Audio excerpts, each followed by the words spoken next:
Ladies and gentlemen, welcome to episode 40 whole podcasts. Episode 40 of the Courier podcast. Who wore number 40? We were just talking about this. You said DRC. He may have worn 40. Who wore number 40? Gale Sayers.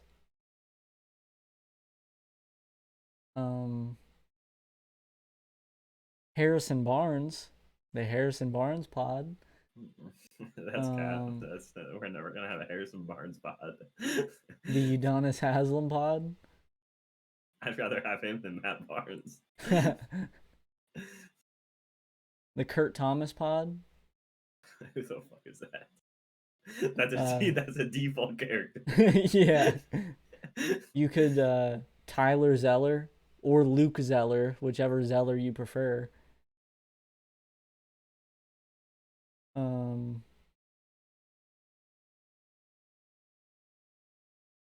Oh, here we go. Pro Football Hall of Fame for number 40. I don't know any Sayers. of these. I only know Gale Sayers. There's a few. I don't know many of these.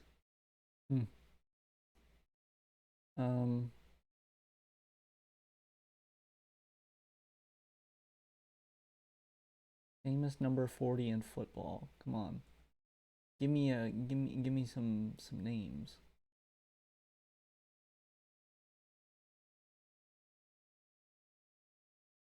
DRC could have been number 42.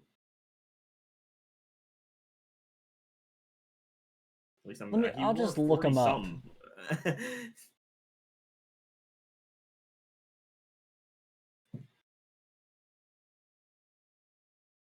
DRC 41 for the Giants. Damn. 45 for someone else. Oh, he currently plays for the Washington football team, and he's number 45. So he's 41 on the Giants. So the DRC pod is next week. No, wouldn't next week be the Dirk pod? See, that's the beauty of this. We can choose like 8 different people. Yeah.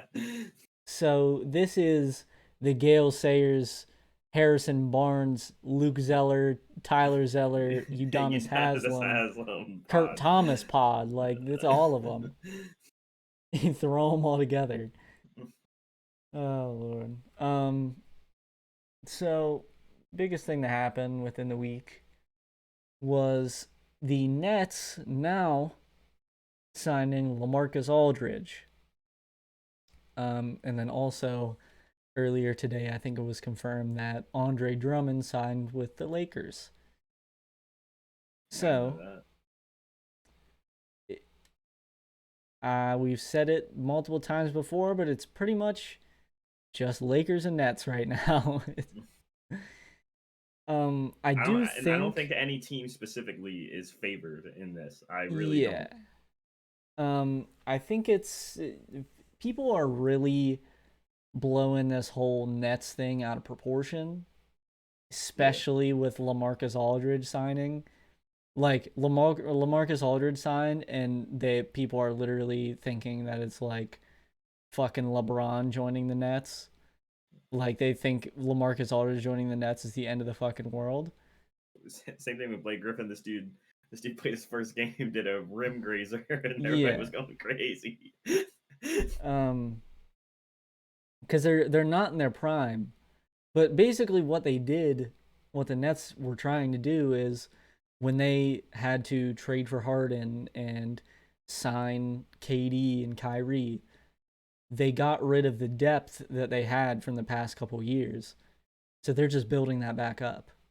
Obviously, they're doing it with better players than you would think would be on a bench, but they're just building up their depth. So that's no longer like a big weakness for them. But for the Lakers, the depth was never the weakness. It's just they don't have the pure star power. Um, but so I think they're fairly different teams, but they're still pretty much like the same skill level, you should say. Like they're Yeah, the very backcourt for the even. Nets is the backcourt for the Nets is just way better than the backcourt for the Lakers, but the front court for the Lakers is fucking Yes. godlike. They don't have an answer for Anthony Davis. And that is the biggest thing right now. Well, the entire league doesn't. And it's not Well, that they don't have a big man to guard them. yeah. It's like can you guard LeBron and Anthony Davis Mhm. when they're both on the court at the same time? Yeah. And no one can. Yeah, you're right. The only team that somewhat does is the 76ers because they have Yeah. Joel Embiid for Anthony Davis and Ben Simmons um for LeBron. But those are like they stack up in size, so that's about it. But like Ben Simmons is such a liability on offense that It literally doesn't matter. like they might be able to hold him down defensively, but they're not gonna fucking score. So Most people think like people would be like, "Oh, Joel Embiid could get the ball and score how he was in the regular season." It's like against Anthony Davis for minimum 4 games in a row. I'm not yeah. sure about that one. Um I'm looking this up just because I was actually curious for to see LaMarcus Aldridge his stats this season. Um he hasn't played every game for the Spurs, I don't believe. Yeah, But he's averaging 14 and 5 on 46% shooting, 36 from 3. And obviously like he's not going to score like he's literally just someone to come off the bench that can do something yeah, because that's what they need. They just need people to be able to come off the bench, get some points while the starters are out or while the big stars are out. Um but like I'm I said this to you last night. Montrezl Harrell is probably a better power forward currently than LaMarcus Aldridge and Blake Griffin. yeah.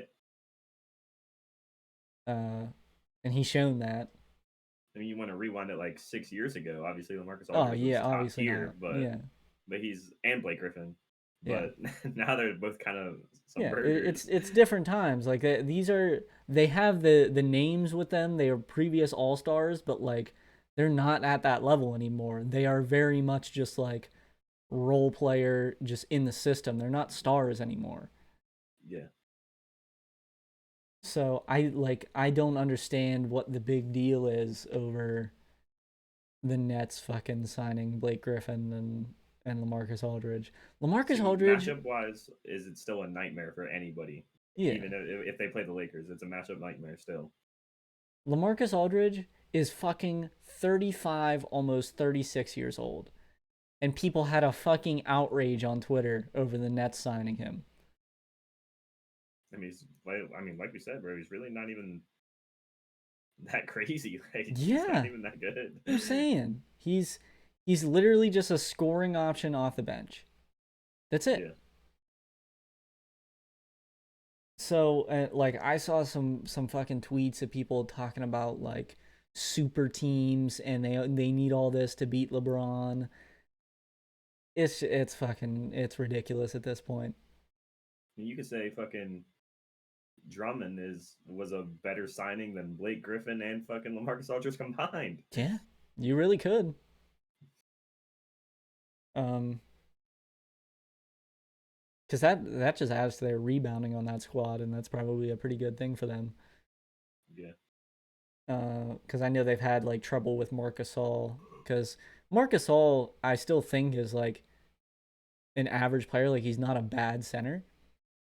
But he's more of taken like the role of LaMarcus Aldridge and Blake Griffin. Like they're just off the bench, come in, play some defense, get some points.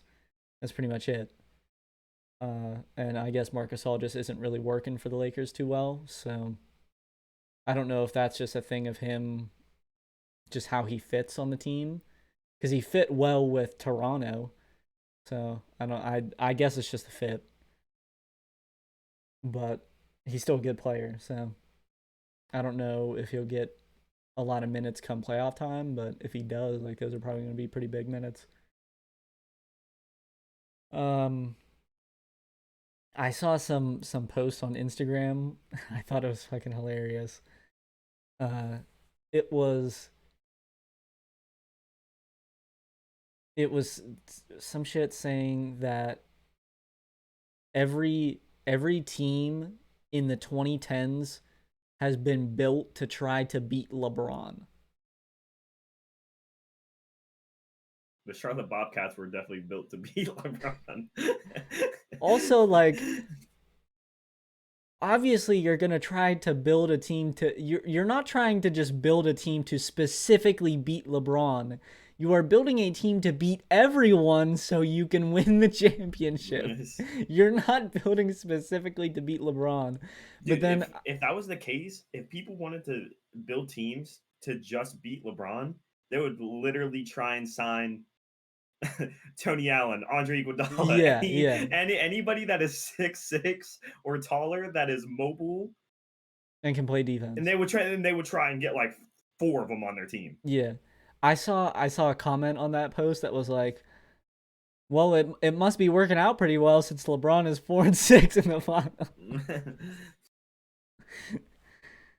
uh, yeah. So I I mean, like, LeBron is the best player in the NBA, and he's yeah, been the best player in the NBA for a long time. But Kobe Bryant was the best player in the NBA at one point, and fucking Shaq was the best player in the NBA at one point. And you don't build teams to be like, let's stop Kobe. If you wanted to stop Kobe every single time he touched the ball, you would literally, like I said, you would literally sign a defensive specialist, a player that is only yeah. there for defense to try and play against him. You can't build to go against the best team because that build isn't necessarily going to be the best build to go against every other team. You're Yeah, that's what trying to happened to build the Clippers. most complete team you possibly can. You're not just building a team to beat fucking LeBron, dude. That's what I mean. That's what happened to the Clippers. The Clippers literally built a team to only counter LeBron James and the Lakers, Yeah, and it and they didn't didn't work. they didn't even get there to play against them. I know. They That's what I they mean. they probably had the best chance to beat them if we're being honest because they built to beat them. Yeah, but they didn't. But they didn't build to play against Jokic, and Yeah. Jokic torched their Oh my god, bro. shit. Like, dude, I just hate this whole. I don't know if it's just because of like some of the people I follow, I see more of it on Twitter or what, Yeah. but like I don't know why I see so many fucking NBA accounts that some of them are like straight up Laker fan accounts, but some of them are like NBA news accounts Yeah. and they deride the Lakers. Like they're like the Nets are doing all this just to lose to the Lakers in 5. Like, dude, No, shut up. that shit could definitely go 7. Dudes are Dude, tripping. they're the most even they could possibly get at the moment, just in different ways. I don't understand why people think the Yeah. Nets have like the craziest roster ever assembled. It's like, They have the 2017 Warriors or some shit. Like the 2017 Warriors could beat the Nets right now. yeah, 100%. Because Kyrie's a burger. Yeah. But like, yeah, I understand you have Kyrie, Harden, and KD, but then you just have a bunch of role players around them. Yeah.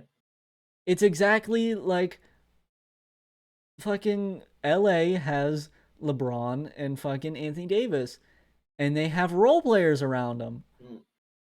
And it's probably better role players around them. Dennis Schroeder is fucking solid. Mm. Montrezl Yeah, Dennis. Harrell was just a fucking 6 man of the year candidate. He left the Clippers, the team that was made to beat the Lakers, to come to the Lakers. And then they just got Andre Drummond, better than every big man that the Nets have had. Seriously. Like, oh my fucking god, bro. This is just I don't get it. But just because I brought up the 2017 Warriors, bro, it's actually insane that no one talks about fucking Curry. Like I'm a LeBron fan, but I also am a Curry fan. Yeah. But like, bro, there's no way that you could disrespect this dude Curry. Like he's not the best player. He's literally the best player on the entire court without the basketball. Exactly. Like, of all time. Like like not just in nobody the gets league right impressed. now. Nobody in the NBA in the history of the NBA gets oppressed like Steph Curry without the basketball. That's why you can have a team like the Nets this year, but it's not going to have the same effect as the Warriors did, because the Warriors had all that star power around them that they had to worry about. But the main thing that they were worried about was Steph getting open. Yeah. At a point, they weren't even caring about KD, Clay, and obviously Draymond isn't like an offensive player, but like you still have to worry about him on the court. But when it comes to the Nets, you are worried about who has the ball. Yeah. When it came to the Warriors, you were worried about every player on the floor. Yeah. Because you were like, it's like if let's just say Kevin Durant had the ball, like I don't know, Steph Curry brought the ball up the court, pass it to well, first off, the second Steph Curry hits half court, you automatically have to be pressing this shit. So he's just gonna pass the ball, go run around the court for 25 seconds.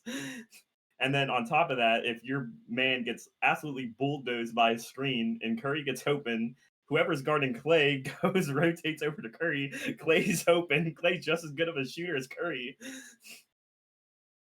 And then you're doing all of that, and then the dude that's one-on-one with Kevin Durant is getting cooked. Yeah. Just to go back, talking about the Lakers real quick.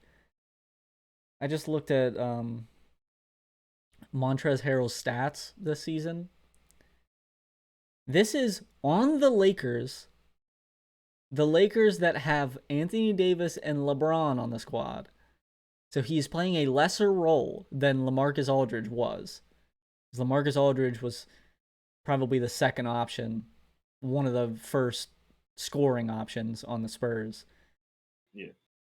Montrezl Harrell's averaging 15 and 7, which is a couple less points, more rebounds than LaMarcus Aldridge. And Montrezl Harrell will guard the best front court player on the other team. He's much better defensively. And then so the Lakers, their main roster, their main guys that are gonna do anything: Montrezl Harrell, Kyle Kuzma, Dennis Schroeder, KCP, Talen Horton-Tucker has had quite a few minutes recently just because of LeBron and Anthony Davis being out. LeBron, Markieff Morris, Wesley Matthews, Marc Gasol, Anthony Davis, and that's pretty much like their main squad. I mean, Alex Caruso comes in. But like, you've got Dennis Schroeder is another ball handler. KCP is a ball handler. But KCP and Wesley Matthews, both phenomenal shooters. That's what you need. Good defenders. Markieff Morris, good shooter. Also Yes, that's the thing. Is like they're 3-and-D guys. The Nets are just three guys. That's it. Well, that's literally their whole roster. The second Yeah, that the roster was made, and then they traded for James Harden. This, I mean, even without James Harden, I literally sat there and I looked at the roster. I was like, this is easily the worst defensive team ever assembled. 100%. Like this They're so team bad is on defense. horrible on defense. That's the thing is like that's why I feel like the Lakers can be favored. I'm not I'm not gonna be a fucking idiot and be like, oh, the Lakers are favored because they have LeBron and LeBron doesn't lose. Like, no, the Lakers are favored because they are definitely the more well-rounded team, and they Yeah. don't have to rely on the scoring to get them the win. They can also play defense. If the Nets aren't scoring, they aren't going to win because they're not going Yeah. to stop the other team from scoring. But I mean, yeah, I thought that that was the worst defensive team ever assembled the second they traded for James Harden. Then they signed Blake Griffin, and I was like, holy shit. I was like, It this got team's even worse. horrible. And then they signed LaMarcus Aldridge, and I was It like, got even holy worse. shit. Damn, bro. Actually wild. Oh, Lord. It's like, these dudes are ass. Jesus. Um Also, like, why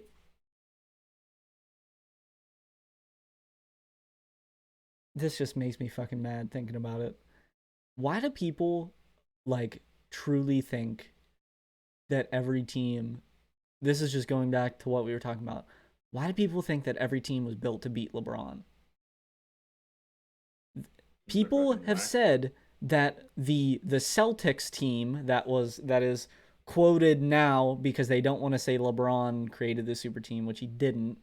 So, like, Super what teams the, were way before LeBron. yeah, it's literally just stars getting together. Like, it's not, but Literally, in people the want to say 60s. the Celtics were the ones that started the super team with Paul Pierce, who was already on the team, and they got Ray Allen, KG. Was Rondo drafted by the Celtics? I think he was. Yeah, he was. He was. So they just brought in two players. Yeah. I mean, at the time, Kevin But Garnett was, you know, oh yeah, but so they're branded as the original super team. People are saying that that team was built so they could beat LeBron. So what you're telling me is their goal was to just make it to the finals. They didn't want to win the finals. They just wanted to beat LeBron and get to the finals. yeah. What the fuck kind of stupid ass logic is that, bro? It's so And dumb. dude, say that. Like, what year was that? Like 07? It was '07 was when LeBron went to the finals with the Cavs, and then '08 the next year was when that Celtics team was made and they won it the same year they Literally got 4 together. years prior, Gary Payton and Karl Malone teamed with Shaq and Kobe Bryant. Literally. Like, yeah, you have the names. They're just not as good as they fucking were. That's just Yeah. And then 30 years before that, the Celtics had a big three. The Celtics had the Pistons also had a big three. The fucking Lakers drafted Magic Johnson and had Kareem signed. And then 10 years before that, the Celtics won 11 championships and they had like what, six Hall of Famers? They had a Hall of Famer coming off the bench. a Hall of Famer off the bench. Yeah, like the Celtics, probably the 11 chip Celtics big three was probably Bill Russell, John Havlicek, and Bob Cousy. That's probably the Yeah. main three. But They oh still my had three god, other Hall of Famers. there's one other person I on that team I can't think of. But yeah, um, yeah, like super teams were not just created to fucking beat LeBron. I don't understand this fucking dumbass fucking narrative. And then You didn't can Wilt team up with Jerry West? Yeah, when he wanted to win some more championships because he got cock blocked by Bill Russell so many times that he was like, "All right, I'm over it." So he teamed up with Jerry West and with Elgin one and Baylor, I seven, believe. Jared with 1 and 7, Jerry West. Yeah. And I think that was the one that they got was when Wilt Yeah, came to them. So and no shot. Jerry West got a solo. No shot. yeah, get the fuck out of here. Um, I forget. I was about to say something. I mean, even through that logic, like the Warriors were obviously like a super team because they had there's 3 people on the team that are guaranteed Hall of Famers, and then you could argue if Draymond's going to be a Hall of Famer or not. Should be probably. I mean, he Well, would if you look at the other. on those teams, you can argue 5 Hall of Famers because Andre Iguodala and Draymond are the two like outliers. But I mean, there was like the original Big Four. They Yeah, literally only added one player. seriously, I don't. People don't get that. Like they the reason people get mad about it is because they went fucking 73-9 the season before, and then they And then signed Kevin like Durant one of went to the them. yeah, and then they signed Kevin Durant. But it's like if any team has the opportunity to sign Kevin Durant, are they just not? You can be like, we went 73-9. We don't need a top 5 player in the NBA. Like, who the fuck is gonna turn that down? No one. If LeBron had that fucking opportunity, he wouldn't turn that shit down. That's facts. If LeBron was in free agency and he had like I guess it also depends on like if the player is even interested in signing for your team. So like if like let's just say LeBron even wanted to, and the GM was like saying like I don't know just certain shit about his contract or like certain stipulations or whatever, Mm-hmm. and LeBron was like, I want this much money, and the organization was like, we literally can't give you that much money, then like that's different. But like also Kevin Durant literally went to the Warriors and was like, I want to play for you guys. Yeah. And they were like, say less. All these bench players gone. Want to know something that's funny to me? I always sound like a LeBron hater, but like I just am telling the fucking truth. Why has there never been a player that is like, hey, I want to play with LeBron? I mean, There's LeBron not just. many stars that say, hey, I want to play with LeBron.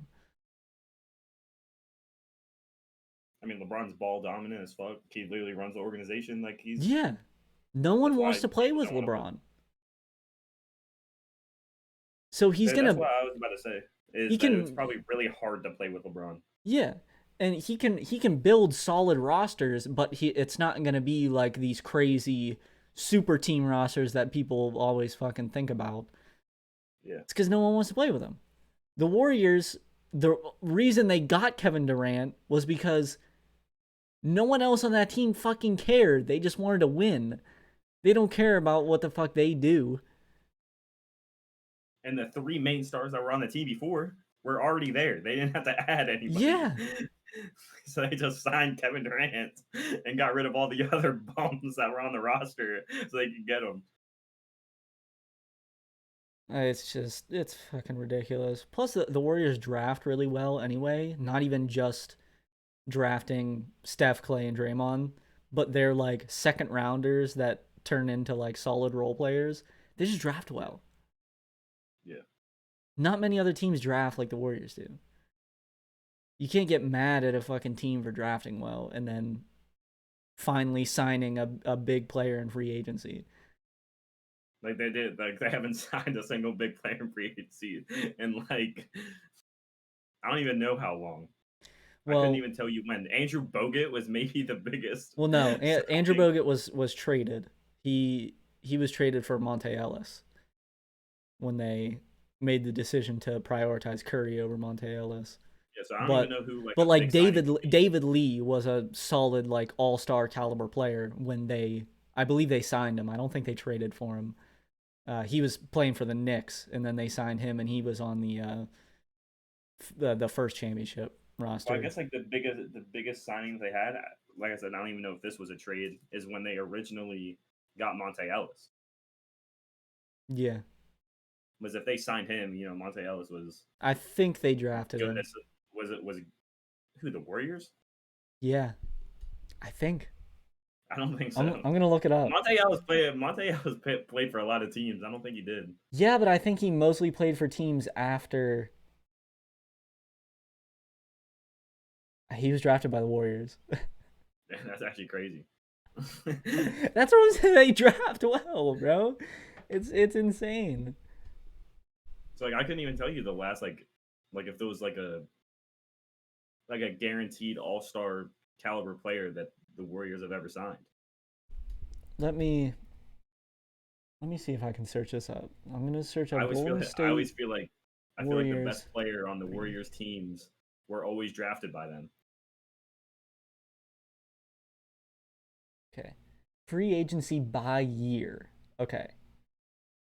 Well, you can also say Andre Iguodala was a good one. After Yeah.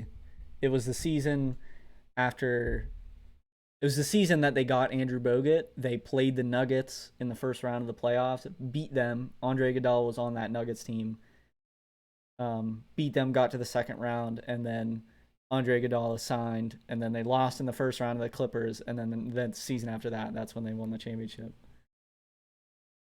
Um, okay, so 2018, DeMarcus Cousins. He was very Okay. injured. He was very injured, and then got injured again. So wasn't the biggest thing in the world. Obviously, KD.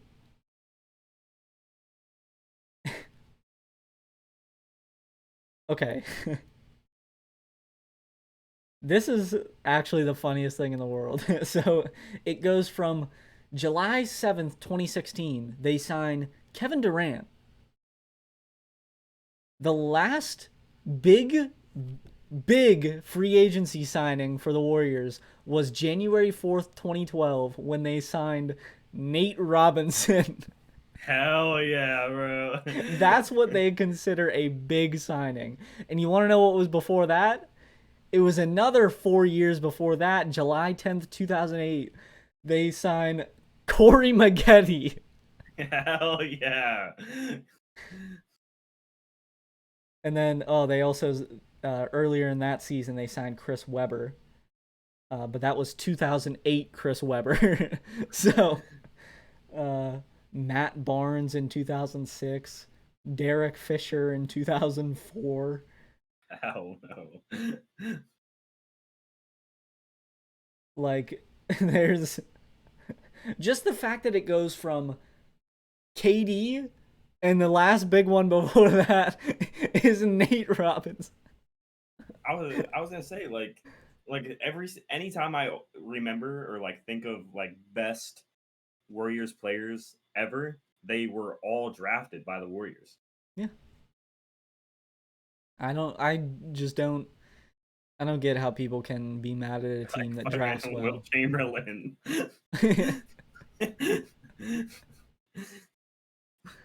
Like Wilt Chamberlain, Chris Mullen, Steph Curry, Clay. Dude, that all-time team is actually fucking nuts. Dude, I remember when I used to play like 2K18, I think it was, when I would just be on like some plain out online fucking grind. I would literally load up auto, go to the all time Golden State Warriors. Bro, the Warriors all-time team is crazy because it's literally Wilt and then like the nastiest shooters you've ever seen in the NBA. No, dude, like the original team is like it's like obviously Steph at point guard, Clay at shooting guard, and then Chris Mullen, Rick Rick Barry, and Barry Wilt. and Wilt. But Yeah. literally, I would literally just hit the start menu and then pull up and it'd be like go to your depth chart and you like change all your settings before the game even starts. The first thing I do, go straight to power forward, Kevin Durant on the bench, starting Yeah. lineup. Yeah. Rick Barry makes sense for them to have him in the starting lineup because he did Yeah, more for the actual franchise. like yeah. But like that's what I was saying.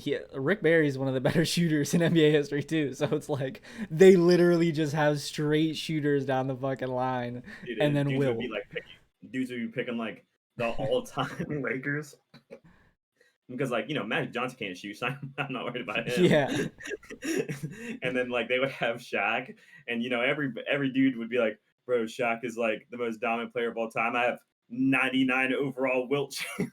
That's my center." And this dude has like 400-pound Shaquille O'Neal, yeah, not just bitching him the whole game. bro. If I was using the fucking all-time Lakers team, I'm going like I'm subbing out Magic Johnson for Byron Scott. Facts. Byron Scott, Kobe, fucking who's another shooter for the Lakers? No one. They don't have shooters because all their Derek best Whitfield. players are old as fuck. Dude, they had or Elgin James Baylor. Worthy. Elgin Baylor is who I'd I don't probably know put. James Worthy. I think James Worthy in 2K for some reason had an absolute strap, but I don't know why. He definitely shouldn't, but I do. I Bro, I believe think he you. does. Yeah, I believe I you. think he does. And dude, I Um, remember like dudes would take like Magic Johnson. They would think that it's like some giant like mismatch at point guard for like Magic Johnson on Steph, and it was like mm, if you all you had to do is hold R2, move your left stick forward, and Steph was getting thrown. But when you get into the paint with Magic Johnson, the ball, the second you shoot it, is getting thrown by Wilt Chamberlain, yeah, so it didn't matter. bro, an underrated 2K player is fucking Elgin Baylor because that dude has crazy ass shooting stats. He will out rebound some of the best rebounding centers in the game, and he will perform dunk contest dunks in game on top of players. But yeah, I mean, when we would play the All Star team up, dude, like literally, like I said, dudes would be picking like Shaq as their center, Bill Russell, like all these cheesers, bro, just picking the highest overall. And I'm Yeah, like, 88 overall Yao Ming, and I score yeah. 40 and like 15. We'd literally run lineups of fucking Byron Scott, uh, Chris Chris Mullen, Yao Mullen, Ming. Yao Ming. Like we had cheese ass lineups. Dudes would be like, "Oh, bro, I'm about to destroy him. I'm 99 Michael Jordan. Byron Scott ain't gonna be able to hang." Yeah, Byron Scott drops 50. yeah, straight threes, just fucking Straight raining threes. it on him, Oh, bro. dude. Or what we used to do is you would be Chris Mullen, and we would just have you run all the way down the court and sit in the corner. Inbound Yeah, it to me, I'd be like Oscar Robertson, full court pass all the way down to the corner, green, back on defense. bro, they had some of the best jump shots of all time in 2K.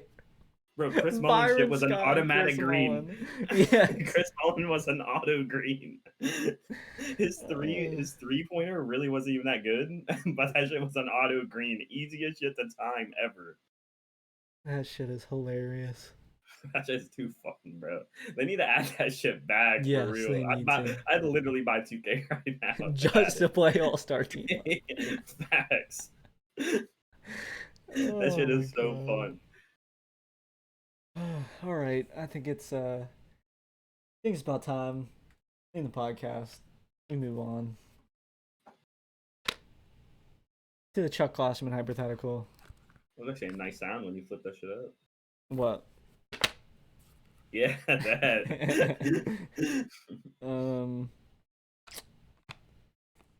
I don't really know what's left out of these cards. There's not many. We've went through quite a few of these. We're coming up on the end. I mean, I didn't go through very many of them in the first like Yeah, true. 20 episodes. The first 20 episodes I was in here.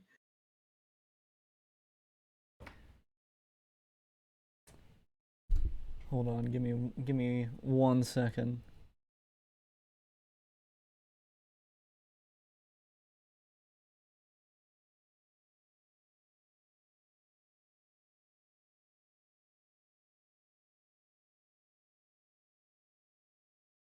Hmm. Okay, so this one is called the Courier.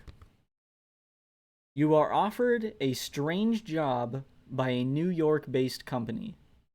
Every morning at 6 a.m., A car service will come to your home and drive you to JFK Airport, 40 minutes from your residence.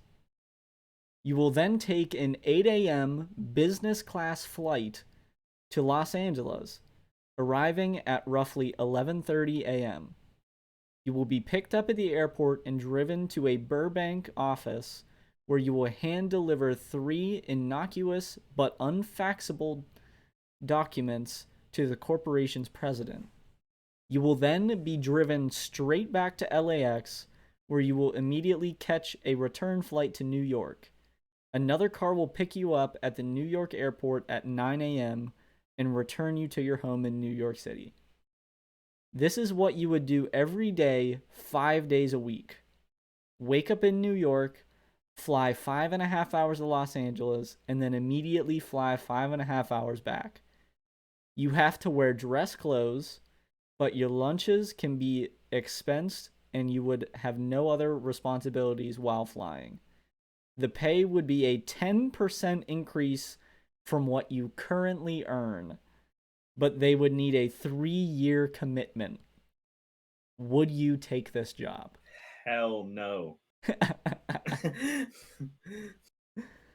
That is a guaranteed 11-hour workday.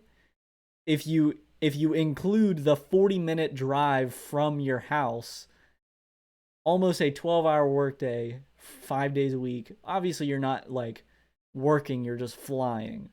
But yeah, and you could sleep on the plane, so it's yeah, not like a true. I huge deal. actually didn't think of that. That's true. Um, yeah. So it's basically just using 12 hours of your day where you have to be doing a certain thing. Only a 10% increase. If I do the math in my head of what my pay would be, it would not be much higher than what I get right now, and it wouldn't be worth it. You good, bro? So, I literally didn't hear anything you said. oh, sorry. If I did the math in my head, it would a 10% increase on my wage would not be very much. So, it would not be worth it at all. Mine would obviously be like the wage would be like you could live off of it, Yeah. but like, I mean, obviously you could sleep on the plane or whatever. Obviously, you'd be on the plane for 10 hours a day, but like, I wouldn't even want to do that. That'd be so boring. Yeah. That would actually fucking suck. And then you would have to have a 3-year commitment. So if you didn't like it, you're committed for 3 years. Horrible. No, it would just suck to like have to do that every single day. Yeah. Because at first it'd be cool. You'd be like, dude, I go to L.A. and like all of that. Like you literally go from New York to L.A. every single day. But like at some point, L.A. is going to be not interesting or not cool to you anymore. Mm-hmm. You're there every single day. Yeah. Yeah, that's a actually a pretty easy answer. I don't think anyone would choose to do that. I feel like that would not be a good thing. So, I mean, I don't know. Some yeah. people are. I read people's comments on Twitter, and I think somebody would actually take it. True. Yeah. Some people are some absolute bums. They think that they should be making $20 an hour working at McDonald's. There's no chance. Yeah, true. All right. So, I guess that'll be it for this podcast. Um Next podcast, what day is the next one? Next podcast comes out on the 5th. Okay. So, won't be anything It'd be special for Sunday for me. that, but the next one after that might be something special. Yeah, but Um the one coming up is the Dirk Nowitzki pod. So yes, we gotta remember that. That is right. Um the March stream highlights, I don't know if it'll go up at the end of this week or the start of next week. It'll be one or the other. Yeah. Because usually it does come out at like towards the beginning of the week, so I could wait until the start of next week, but could also come out on like Friday this week. Yeah, who knows? So, Yeah. um, our socials are up on the screen. Mine's right here. Jerry got his. They're also down in the description as well, along with everyone else. Creative shooters. No one wanted to fucking show up Show today, up. Or so it's yesterday. yeah, true. We literally haven't talked to Marc or Shaffer in 2 days. Haven't heard a single word from them, so we just did it, just us two. Probably should have said that at the start, but who cares? Um, all Creative Shooters socials are linked below. At Creative Shooters on Instagram, at Creative Shoot on Twitter because they don't give us enough characters. At Creative Shooters on TikTok, twitch.tv/Creative Shooters, creativeshooters.com. Fucking, you're on the YouTube channel. Fucking subscribe to it. It's just about to be Um, banging here in a little bit. yeah. Uh, but other than that, I don't have anything else to say. So thank you guys for watching episode 40 of the Creative Shooters podcast.